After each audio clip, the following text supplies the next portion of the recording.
Hi everyone, welcome to the YouTube channel maths by Jitendra Kumar. और यहाँ हम बीएससी फर्स्ट सेमेस्टर के लिए केमिस्ट्री पढ़ रहे हैं, जिसमें आपकी यूनिट नंबर 1 चल रही है। कौन सी?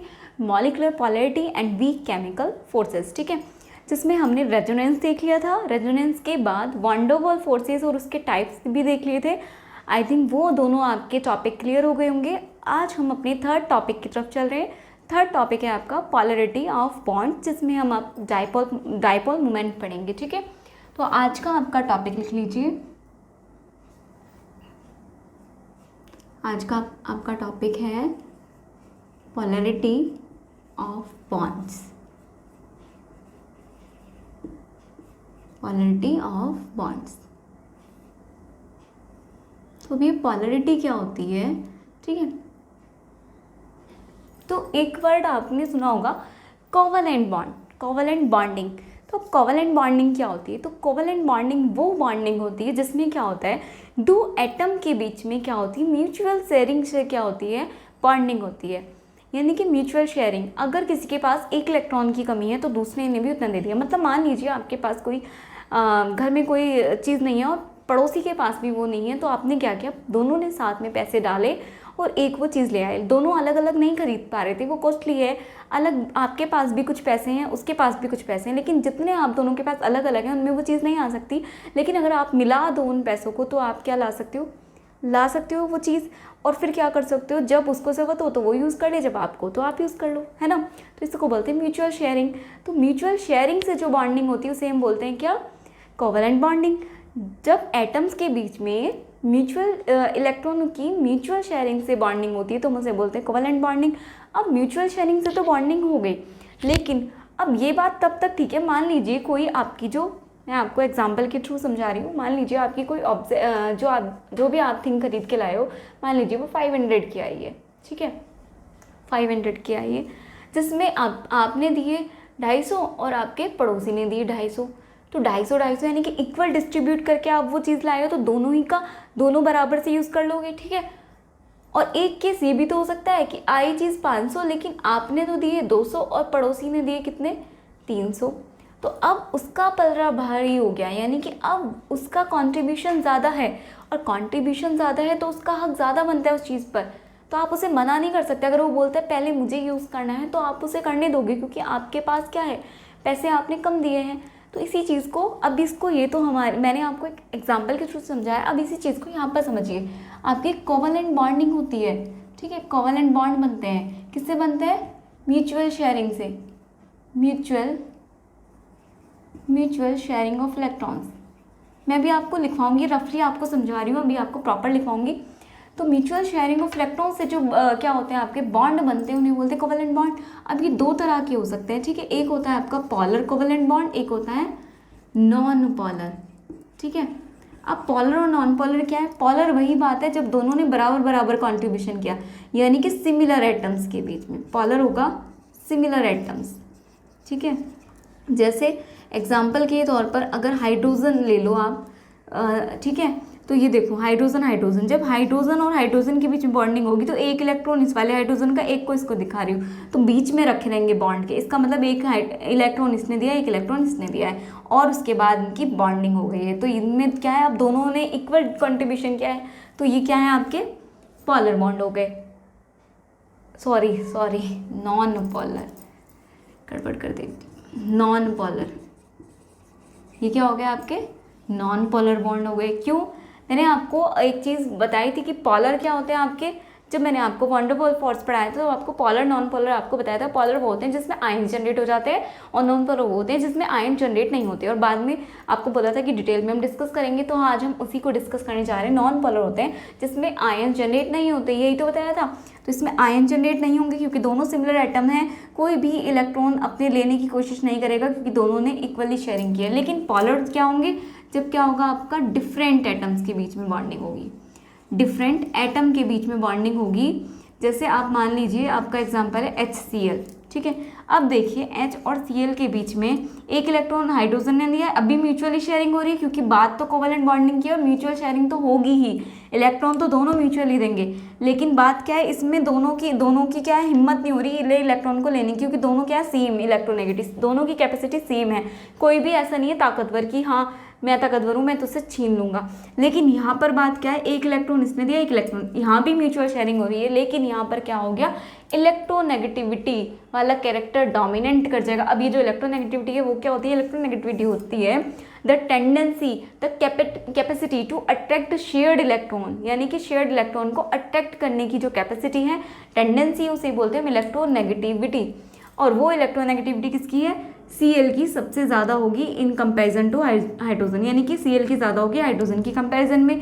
तो जिसकी इलेक्ट्रोनेगेटिविटी ज़्यादा वो क्या करेगा, इलेक्ट्रॉनों को अपनी तरफ लेगा। तो ये जो है इलेक्ट्रॉन ये क्या करेगा, अपनी तरफ खींच लेगा। जैसे ये इलेक्ट्रॉन अपनी साइड खींचेगा तो अब ये बॉन्ड कैसा बन गया, अब ये कुछ इस तरह दिखेगा, इलेक्ट्रॉन इसकी साइड चले गए तो इस पर पार्शियली पॉजिटिव आ जाएगा, क्योंकि इसका इलेक्ट्रॉन तो चला गया ना उसकी साइड, तो पार्शियली पॉजिटिव, और इस पर क्या होगा, पार्शियली नेगेटिव। और अच्छा पार्शियली ही क्यों आया, क्योंकि पूरी तरह से बॉन्ड ब्रेक नहीं हुआ है।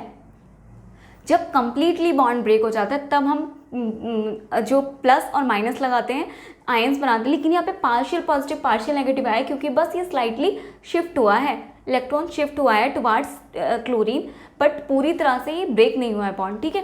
तो यहाँ पर क्या होगा, आपका पार्शियली पॉजिटिव और ये पार्शियली नेगेटिव, ठीक है, ये शिफ्ट कर गया।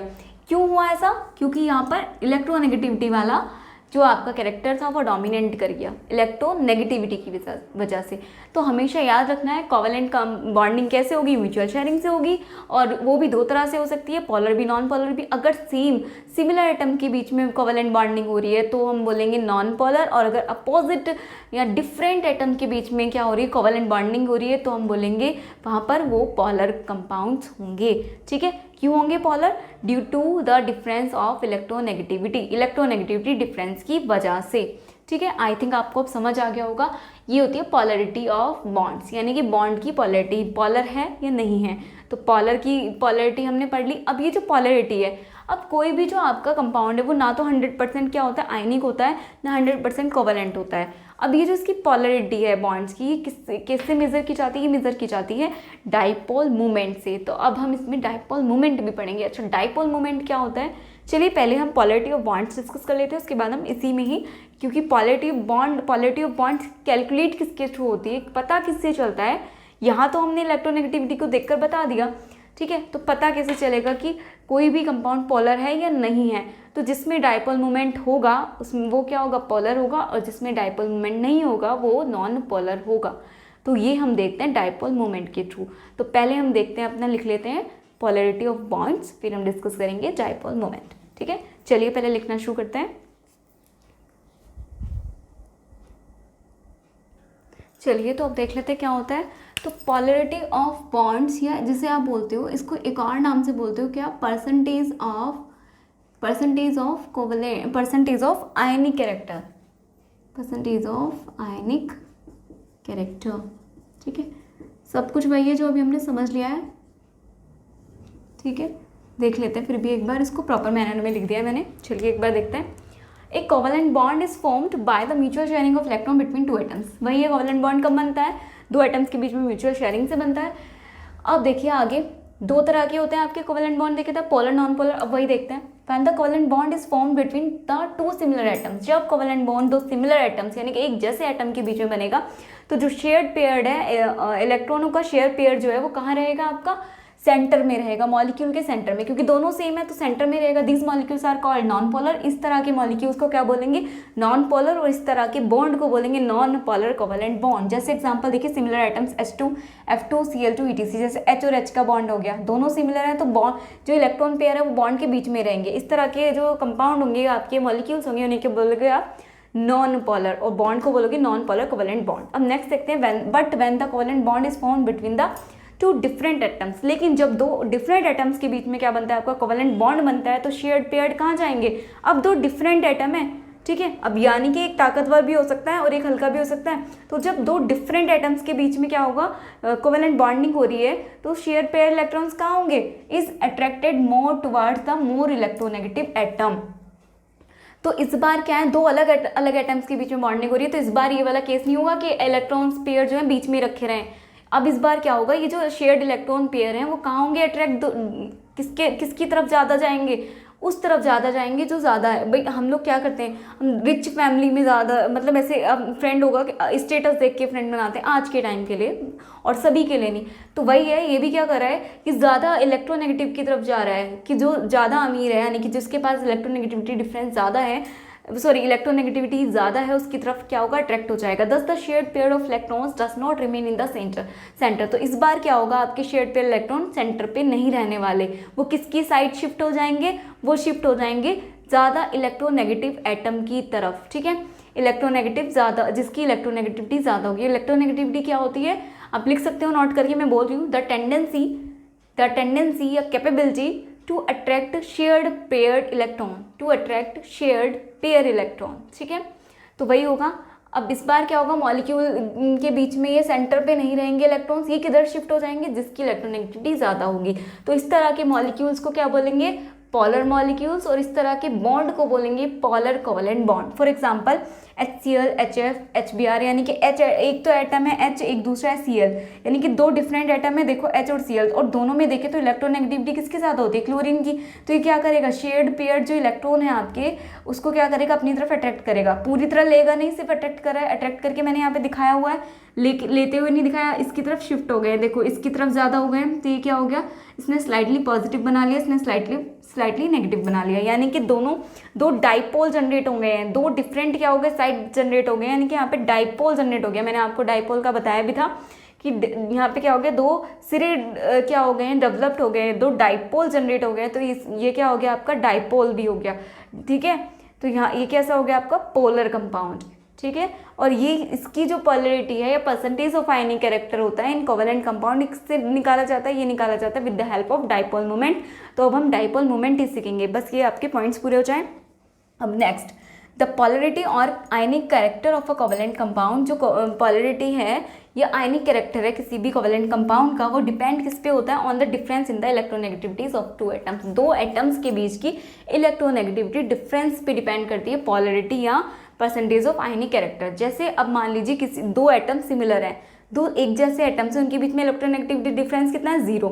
तो वहाँ पे पोलरिटी या परसेंटेज ऑफ आयनिक कैरेक्टर कितना हो गया, 0। ठीक है, चलिए आगे देखिए, the greater the difference in the electronegativity, और जितना ज़्यादा इलेक्ट्रोनेगेटिविटी में डिफरेंस होगा उतना ही ज़्यादा पोलरिटी बढ़ेगी। The greater will be the polarity और आयनिक character of bond.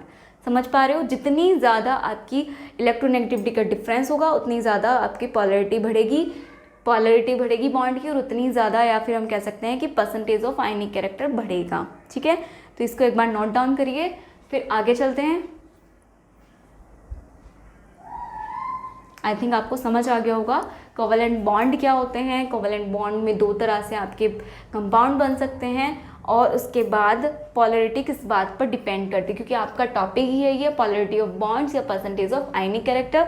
Polarity depend करती है आपकी किस बात पे, इलेक्ट्रोनेगेटिविटी डिफरेंस के आधार पर, और जितनी ज़्यादा इलेक्ट्रोनेगेटिविटी डिफरेंस होगा दो एटम्स के बीच में, उतना ही कहेंगे हम कि पोलरिटी बढ़ रही है या परसेंटेज ऑफ आयनिक कैरेक्टर बढ़ रहा है। ठीक है, चलिए अब जल्दी से नोट डाउन करिए इसको।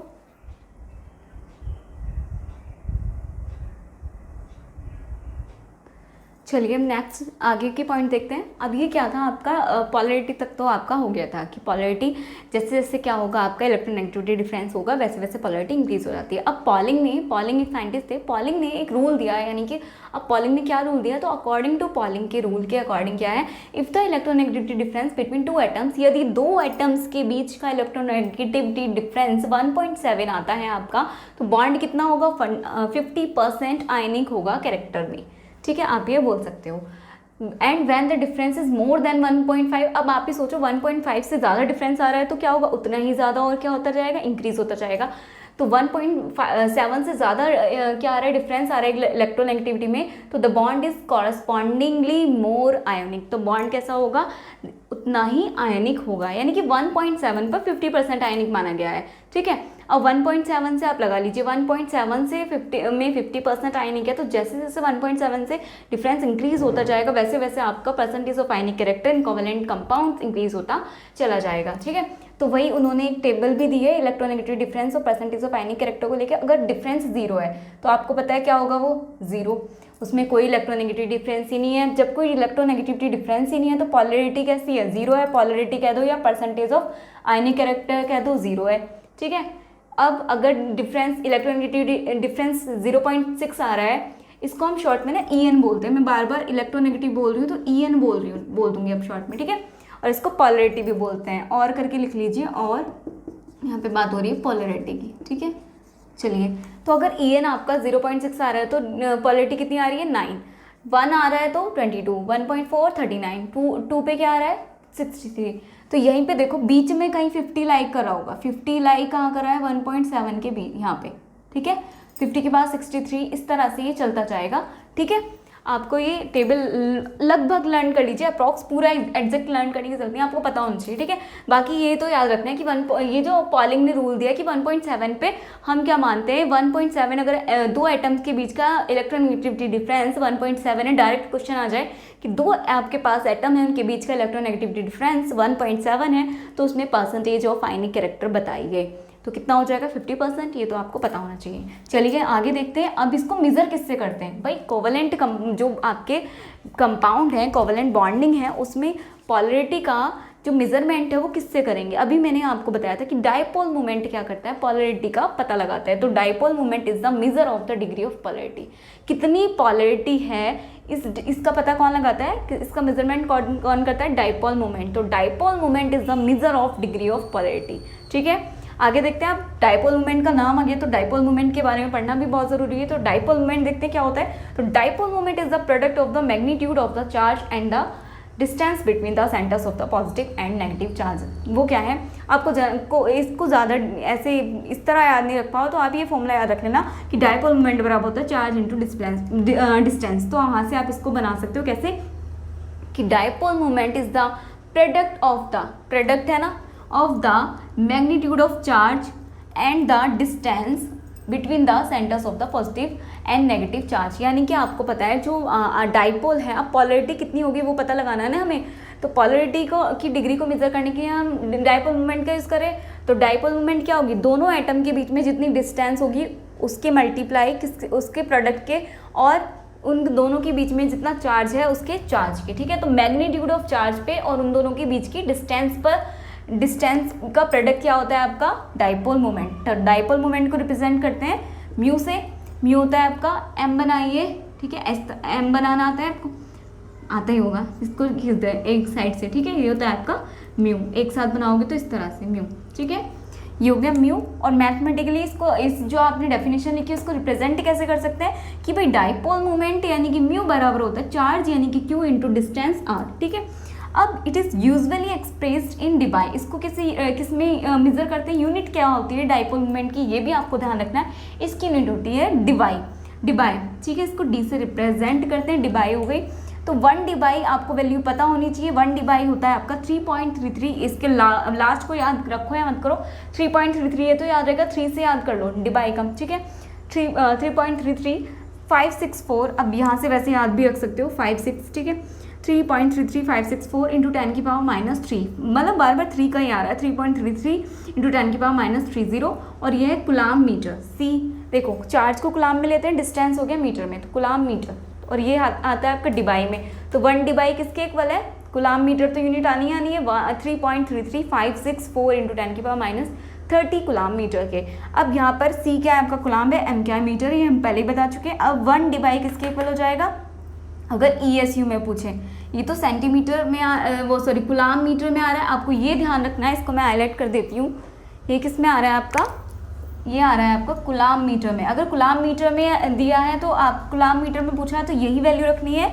अगर आपसे पूछा है किसमें, ESU में, इलेक्ट्रोस्टैटिक यूनिट बोलते हैं इसको, तो इसकी वैल्यू कितनी हो जाएगी 1 इंटू 10 की पावर -18 ESU, ठीक है। ESU अब ये कहाँ से आई है, पहले इतना एक बार नोट डाउन करिए, फिर मैं इसके आगे अभी और लिखवाती हूँ। डाइपोल मोमेंट में भी और है, चलिए इतना नोट डाउन करिए फटाफट से।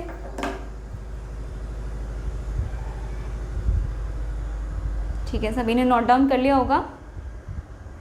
चलिए, आई थिंक आपने नोट डाउन कर लिया होगा। अब यहाँ पे देखिए, यहाँ पे जो ESU है ये होता है आपका इलेक्ट्रोस्टैटिक यूनिट, अभी आपको बताया भी था। और ये क्या है आपका, इसको ESU को किसके इक्वल होता है, ESU इक्वल होता है आपका कुलाम सेंटीमीटर। कुलाम सेंटीमीटर, ये तो कुलाम मीटर है, यहाँ पर ध्यान दीजिए ये आपका कुलाम सेंटीमीटर। ठीक है, अब ये क्या है आपका डाइपोल मोमेंट जो आपका एक वेक्टर क्वांटिटी है, it is represented by the cross arrow. Vector quantity है क्यों, क्योंकि उसमें क्या होता है मैग्नीट्यूड के साथ साथ डायरेक्शन की भी जरूरत होती है। तो क्या होता है, किससे रिप्रेजेंट किया जाता है, क्रॉस एरो से। इसको बोलते हैं cross arrow pointing towards the more electronegative atom. मतलब इसको रिप्रेजेंट कैसे करेंगे, देखो एक एग्जाम्पल के थ्रू समझिए ये बात। जैसे आपका कोई आपने लिया HF ले लिया, ठीक है, इस तरह से। तो आप देखो F ज़्यादा इलेक्ट्रोनेगेटिव है ना, यानी कि मोर इलेक्ट्रोनेगेटिव है। ये क्या है आपका, ये F क्या है आपका, मोर इलेक्ट्रोनेगेटिव। तो उन्होंने क्या बोला है कि वेक्टर क्वांटिटी है और इसको रिप्रेजेंट कैसे करते हैं, क्रॉस एरो से pointing towards the more electronegative. More electronegative की तरफ पॉइंट करते हो, यानी कि ज़्यादा इलेक्ट्रोनेगेटिव है तो इससे इसकी तरफ जाएंगे। ये जो शेयर्ड इलेक्ट्रॉन है वो इस H से बीच में रखे थे पहले, अब ये किधर चलेगा, F की तरफ जाएंगे ना। तो जब F की तरफ जा रहे हैं तो आपका क्या होगा, इस तरह से ये लगेगा, कैसे, इस तरह से। अगर कहीं ये दिख रहा है तो आप समझ जाना ये डाइपोल मोमेंट का निशान है। ठीक है, डाइपोल को दिखा रहा है कि डाइपोल क्या है इसमें है, और किधर की साइड से, H से F की तरफ। तो हमेशा डाइपोल याद रखिएगा। एक पॉइंट यहाँ पे लिख लीजिए कि जब भी डाइपोल मूवमेंट होगा तो क्या होगा, मोर इलेक्ट्रोनेगेटिव, सॉरी जो कम है, लेस इलेक्ट्रोनेगेटिव टू हाई की तरफ लगेगा, लेस टू मोर लिख लो, या फिर less to more electronegative atom की तरफ लगेगा, इलेक्ट्रोनेगेटिव एटम की तरफ जाएगा ये एरो। ठीक है, ऐसे वाला लेस टू मोर जाएगा। और अगर एटम है और लोन पेयर है तो क्या जाएगा, एटम टू लोन पेयर। ठीक है, एटम टू लोन पेयर, यानी कि एटम से लोन पेयर की तरफ जाएगा। ठीक है, लोन पेयर, ठीक है, मतलब कोई भी एटम हो उसकी तरफ से ऐसे जाएगा, लोन पेयर, एटम से लोन पेयर की तरफ। ठीक है, ये इतना नोट डाउन करिए। अब ये आपका डाइपोल मोमेंट का तो खत्म होता है। अब डाइपोल मोमेंट कैसे निकालते हैं वो देखेंगे, पहले इतना नोट डाउन करिए सारा एक बार, फटाफट से जल्दी कर लीजिए। अब देखते हैं जो डाइपोल मोमेंट है वो कैसे डिसाइड करता है आपका पोलर और नॉन पोलर के बारे में। तो डाइपोल मोमेंट डिसाइड करता है आपका ऐसे दो तरह से। ठीक है, नेट डाइपोल मोमेंट लेंगे हम, नेट मतलब total dipole moment. Net dipole moment अगर आपका क्या है, ज़ीरो है, नेट डाइपोल मोमेंट अगर आपका ज़ीरो है तो क्या होगा, कंपाउंड आपका क्या है, तब आपका क्या होगा, वो ज़ीरो है तो क्या होगा आपका नॉन पोलर। ठीक है, और अगर ज़ीरो के बराबर नहीं है, आप ऐसे लिखो इसको, डाइपोल मोमेंट दो होगा ना, एक तो होगा आपका ज़ीरो और एक क्या होगा, ज़ीरो के बराबर नहीं है। ठीक है, बराबर नहीं है ज़ीरो के। अगर ज़ीरो है तो क्या होगा आपका कंपाउंड नॉन पोलर। ठीक है, अगर डाइपोल मोमेंट ज़ीरो आ गया, नेट डाइपोल मोमेंट ज़ीरो आ गया तो क्या होगा, कंपाउंड म्यू, यानी कि म्यू की बात करें हम। नेट डाइपोल मोमेंट अगर ज़ीरो है तो नॉन पोलर, और अगर वो ज़ीरो नहीं है, ज़ीरो से अलग कोई भी वैल्यू हो तो वो क्या होगा आपका पोलर है।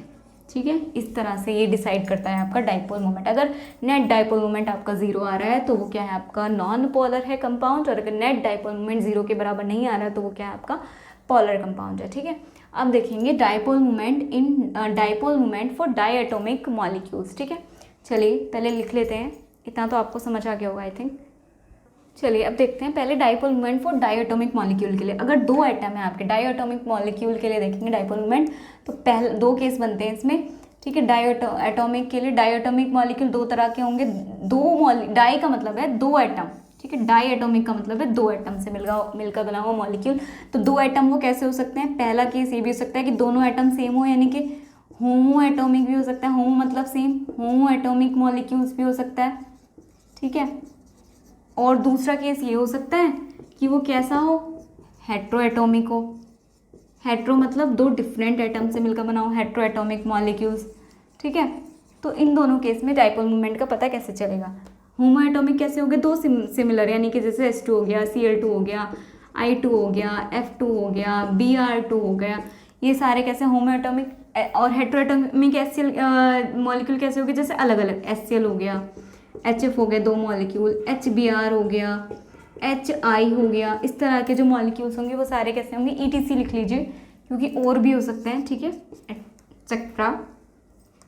ये सारे मॉलिक्यूल्स क्या हैं आपके हेटेरोएटॉमिक। तो इसके लिए कैसे निकालेंगे, इसके लिए कैसे निकालेंगे, जरा आप ध्यान से देखो, होमो है यानी कि H और H के बीच में बॉन्डिंग हो रही है, इलेक्ट्रॉन बीच में ही रहेंगे, नेगेटिविटी डिफरेंस होगा नहीं क्योंकि दोनों सेम एटम है, सेम है तो क्या होगा, दोनों सेम हैं और क्या होगा, डाइपोल लग नहीं रहा। डाइपोल कब लगेगा, जब इलेक्ट्रोनेगेटिविटी डिफरेंस होगा। यहाँ पे तो कोई इलेक्ट्रोनेगेटिविटी डिफरेंस ही नहीं है, इलेक्ट्रोनेगेटिविटी डिफरेंस नहीं है तो यहाँ पर डाइपोल जनरेट ही नहीं होगा। डाइपोल जनरेट नहीं होगा तो डाइपोल यानी कि म्यू की वैल्यू क्या आ गई यहाँ पर, 0, म्यू 0 है, कोई डाइपोल मूवमेंट ही नहीं हो रहा, तो म्यू 0 है तो क्या हो गया, सो क्या है ये इस तरह के सारे कंपाउंड कैसे हुए आपके, नॉन पोलर। तो आपको ध्यान रखना है कि अगर डाई एटॉमिक मॉलिक्यूल्स की बात करें, डाई में भी होमो एटॉमिक यानी कि 2 सेम एटम हो तो सेम के बीच में जो डाइपोल मोमेंट है वो कैसा होगा, कैसा होगा, 0 कैसा हुआ, देखो ये क्या होगा, डाइपोल मोमेंट सिमिलर, इधर जितना डाइपोल लगा रहोगे ये जितना लगाएगा उतना ही तो ये लगाएगा क्योंकि दोनों सेम क्वांटिटी सेम एटम है तो दोनों सेम ही अमाउंट, सेम ही क्या होगा आपका डाइपोल मोमेंट लगा रही है तो दोनों क्या हो जाएंगे, दोनों कैंसिल आउट हो जाएगा डाइपोल मोमेंट। तो नेट डाइपोल मोमेंट आपका कैसा हो गया, 0, ठीक है। तो कैसा हो गया ये, नॉन पोलर। लेकिन अगर यहाँ पर बात करें हेटेरोएटॉमिक मॉलिक्यूल्स की तो अलग अलग एटम है, तो जैसे HCl ही ले लो अपना, ठीक है, HCl लोगे तो ये जो शेयर्ड इलेक्ट्रॉन है ये यहाँ नहीं रहेंगे। अब देखो Cl की इलेक्ट्रॉन नेगेटिविटी ज़्यादा होती है H से, तो ये क्या करेगा, इनको अपनी तरफ लेगा और इनको अपनी तरफ लेगा तो क्या होगा, इधर की साइड क्या लगेगा, डाइपोल मूवमेंट। डाइपोल मूवमेंट को इस तरह से दिखाते हैं, मैंने वही दिखाया है, ठीक है, डाइपोल मूवमेंट लगा। अब हमें वैल्यू से मतलब नहीं, हम देख रहे हैं नॉन पोलर, हमें पोलैरिटी देखना है ना। तो ये कैसा हो गया, नेट डाइपोल मूवमेंट कैसा हुआ इसका, 0 नहीं आएगा, इसका कुछ ना कुछ डाइपोल मूवमेंट आएगा क्योंकि क्लोरीन ज़्यादा इलेक्ट्रोनेगेटिव है। सो ये कैसा कंपाउंड हो गया, पोलर। कैसा कंपाउंड हो गया, सो पोलर कंपाउंड, ठीक है। चलिए इतना नोट डाउन करिए, फिर आगे चलते हैं।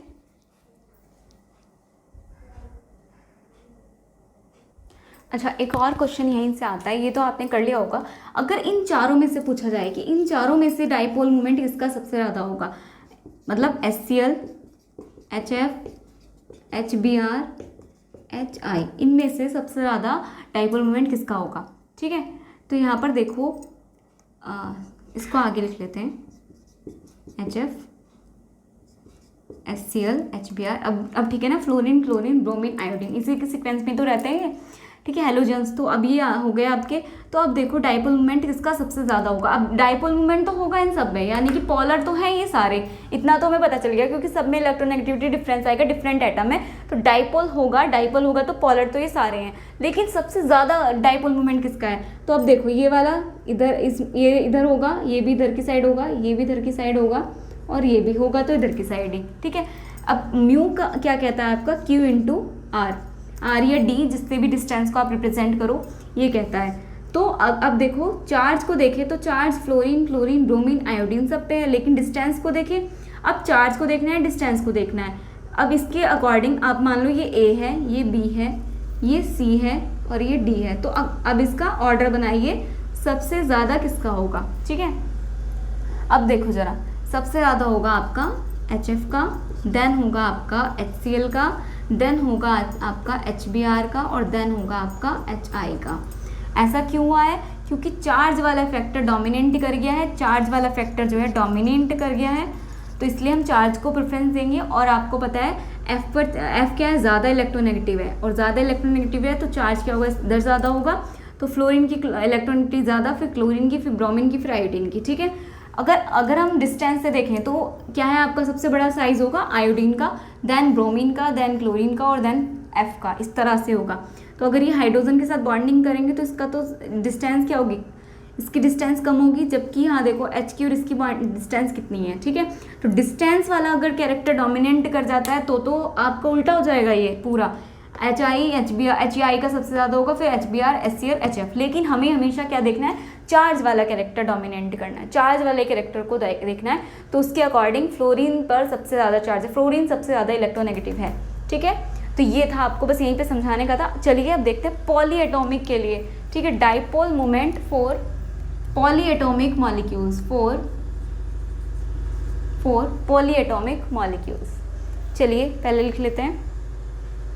चलिए अब देखते हैं डाइपोल मोमेंट किसके लिए, पॉली एटॉमिक मॉलिक्यूल्स के। तो पॉली एटॉमिक मॉलिक्यूल्स आपके बहुत सारे हो सकते हैं, तो मैंने उसको टाइप में डिवाइड किया। देखिए AB2 टाइप, AB2 टाइप यानी कि 3 मॉलिक्यूल से मिलकर बनाया। 2 का तो हमने देख लिया, डाइएटॉमिक का दो कंडीशन हो रही थी, दोनों का ही देख लिया। होमो के लिए हमेशा क्या होगा, डाइपोल मोमेंट 0 होगा, यानी कि वो होमो वाले सारे क्या होंगे, हमेशा नॉन पोलर होंगे, जबकि हेट्रो वाले हमेशा क्या होंगे, पोलर होंगे। अब देखते हैं पॉली एटॉमिक के लिए, जैसे AB2 टाइप हो गया, जिसका एग्जाम्पल है BeCl2। कोई भी 3 मॉलिक्यूल्स वाला एग्जाम्पल, जैसे BeCl2। अब देखो यहाँ पे ये क्या होगा, Cl क्या है, इलेक्ट्रोनेगेटिव है, तो एक तो इधर लगेगा डाइपोल मोमेंट, इधर भी लगेगा, इधर भी जाएगा डाइपोल मोमेंट, ठीक है। तो नेट डाइपोल मोमेंट कितना हो जाएगा, हमने बात की नेट डाइपोल मोमेंट की, याद रखिएगा डाइपोल मोमेंट की नहीं, डाइपोल मोमेंट तो इधर भी लग रहा है, इधर भी लग रहा है, लेकिन net dipole moment, net mu कितना हो जाएगा यहाँ पे 0। क्यों हो गया 0, इधर जितना डाइपोल मोमेंट लगा दूसरी तरफ भी उतना ही लग गया, तो दोनों कितना हो गया, कैंसिल आउट कर दिया। दोनों डाइपोल मोमेंट कैसे हो गए, रिजल्टेंट मैग्नीट्यूड जो आपका डाइपोल मोमेंट है वो कितना हो गया, नेट डाइपोल मोमेंट या रिजल्टेंट डाइपोल मोमेंट कितना हो गया आपका 0 है, तो क्या हो गया, क्या हो गया ये नॉन पोलर, ठीक है, नॉन पोलर। अब यहाँ पर देखिए BF3, इसमें देखो एक डाइपोल F की जो आपकी इलेक्ट्रोनेगेटिविटी है वो B से ज़्यादा है, आपको बताइए, तो डाइपोल मोमेंट किधर लगेगा, F की साइड, ठीक है, यानी कि लेस इलेक्ट्रोनेगेटिव मोर इलेक्ट्रोनेगेटिव, ये लगेगा आपका लेस टू मोर, तो आपके यहाँ पर डाइपोल मोमेंट लग गए, ठीक है।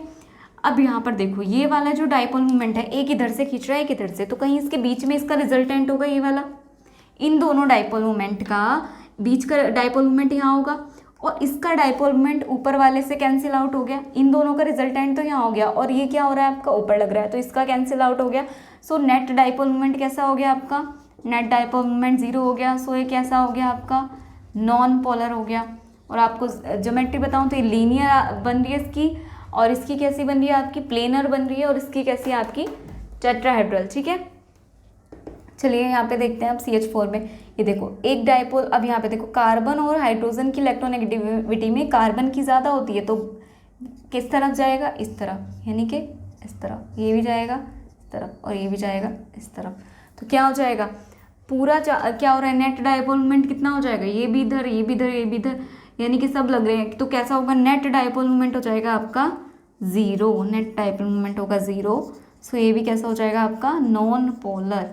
तो आपका जो ये है CH4 मैथीन, ये कैसा है आपका नॉन पोलर, इसीलिए ये नॉन पोलर है। अब देखते हैं यहाँ पे, ठीक है, यहाँ पे देखते हैं अब आपका ट्राइगोनल बाइपिरामिडल बोलते हैं इसको, ठीक है।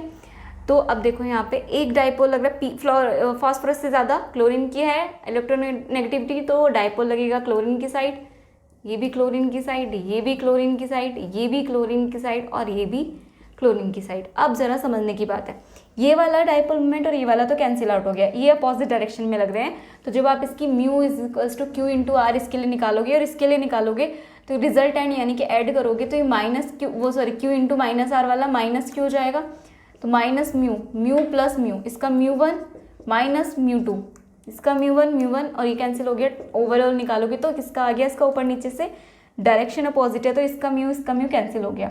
और ये वाला आपने अभी केस देखा प्लेनर के लिए सेम वही तो है, इसको ऐसे पकड़ के इसको ऐसे घुमा दो प्लेनर के लिए, इन दोनों का रिजल्टेंट कहीं यहाँ लाई करेगा और इस रिजल्टेंट से ये कैंसिल हो जाएगा। सो नेट म्यू कितना हो जाएगा यहाँ पे, नेट म्यू यहाँ भी 0 होगा। सो ये भी कैसी हो गई आपकी नॉन पोलर हो गया। PCl5 कैसा है, नॉन पोलर है। नेक्स्ट आपका देखते हैं AB6 टाइप, यानी कि SF6 ले लीजिए एग्जाम्पल। यहाँ पे देखिए F की इलेक्ट्रोनेगेटिविटी ज़्यादा है, S से तो डाइपोल मोमेंट लगेगा ऊपर की साइड, डाइपोल मोमेंट ऊपर की साइड ही लग रहा है, ये देखिए, ठीक है। ये वाला डाइपोल मोमेंट से ये वाला कैंसिल हो गया, ये वाले से ये वाला कैंसिल हो गया, ये वाले से ये वाला कैंसिल हो गया, क्योंकि अपोजिट है, ये इधर और ये। तो नेट डाइपोल मोमेंट कैसा हो गया इसका, टोटल डाइपोल मोमेंट की बात चल रही है, रिजल्टेंट डाइपोल मोमेंट की। तो ये भी कैसा हो गया आपका नॉन पोलर, कैसा हो गया नॉन पोलर, ये भी कैसा हो गया आपका नॉन पोलर, ठीक है। तो ये था आपका डायएटॉमिक मॉलिक्यूल्स के लिए आपका डाइपोल मोमेंट। आप लिख सकते हो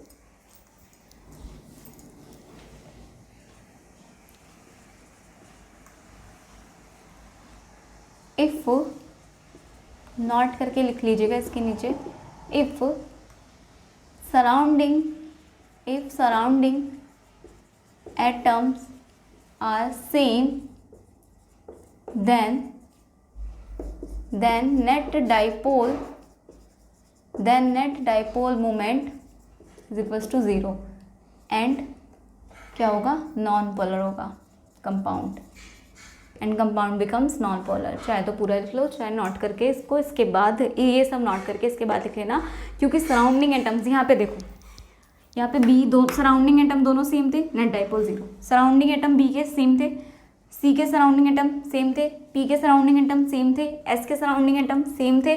तो ये वाला सिर्फ नेट डाइपोल मोमेंट 0 कब हो रहा है, जब सराउंडिंग एटम सेम हो रहे हैं। ये किसके केस में पढ़ रहे हैं, पॉली एटॉमिक के लिए, डायटोमिक के लिए नहीं। पॉली एटॉमिक में अगर सराउंडिंग एटम कोई सेंट्रल एटम माना हुआ है और उसके सराउंडिंग एटम जितने भी हैं वो सारे सेम है, तो नेट डाइपोल मोमेंट 0 ही होगा, ये आपको याद रखना है, ठीक है। और 0 होगा डाइपोल मोमेंट, तो वो कैसा कंपाउंड होगा, नॉन पोलर कंपाउंड, ठीक है। चलिए इसको एक बार नोट डाउन करिए जल्दी से। चलिए अब देखते हैं एक और, अगर हमें निकालना हो परसेंटेज ऑफ आयनिक कैरेक्टर, तो वो कैसे कैलकुलेट होता है, ठीक है। परसेंटेज ऑफ आयनिक कैरेक्टर किसी भी कंपाउंड में, नॉन पोलर पोलर तो हमने बता दिया, ठीक है। अब हमें बताना है परसेंटेज ऑफ आयनिक कैरेक्टर, ये कैसे निकालेंगे। तो परसेंटेज ऑफ आयनिक कैरेक्टर के निकालने का फॉर्मूला है कि म्यू ऑब्जर्व्ड, ठीक है, जितना म्यू आ रहा है, म्यू ऑब्जर्व किया हुआ है आ रहा है, और म्यू कैलकुलेटेड फॉर 100% आयनिक। हम जो भी जिस भी कंपाउंड के लिए ले रहे हैं उससे पहले 100% आयनिक मानेंगे, उसका आयंस में ब्रेक डाउन करेंगे। आयनिक के लिए जो कैलकुलेट करेंगे वो म्यू यहाँ रखेंगे, जो ऑब्जर्व होगा वो ऊपर रखेंगे, इनटू 100 कर देंगे, ठीक है। ये है आपका परसेंटेज ऑफ आयनिक कैरेक्टर निकालने का मेथड, ठीक है। परसेंटेज ऑफ आयनिक कैरेक्टर निकालने का मेथड। चलिए इस फॉर्मूले को भी नोट डाउन कर लीजिए, इससे आप बता पाओगे परसेंटेज ऑफ आयनिक कैरेक्टर या पोलरिटी कितनी है। तो म्यू ऑब्जर्व यहाँ लिखोगे जो आपको दिया हुआ होगा, और म्यू कैलकुलेट करके नीचे लिखोगे और इंटू 100 करोगे। अब ये म्यू कैलकुलेट कैसे करते हैं ये बात है, ठीक है। चलिए ये और सिखा देती हूँ। चलिए अब जितना आपने कॉन्सेप्ट पढ़ा है उसके अकॉर्डिंग क्वेश्चन इस तरह से आते हैं। The percentage of ionic character in certain bond A B is इतना।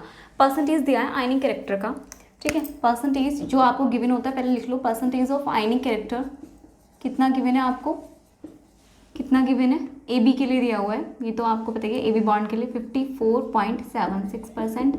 And the bond length A B is given by bond length यानी कि बॉन्ड डिस्टेंस, एक ही बात है ना, यानी कि आर या डी जो भी है आपका, यही तो हुआ bond length, bond distance 60 angstrom, ये हो गया आपका। अब आपसे पूछा गया है,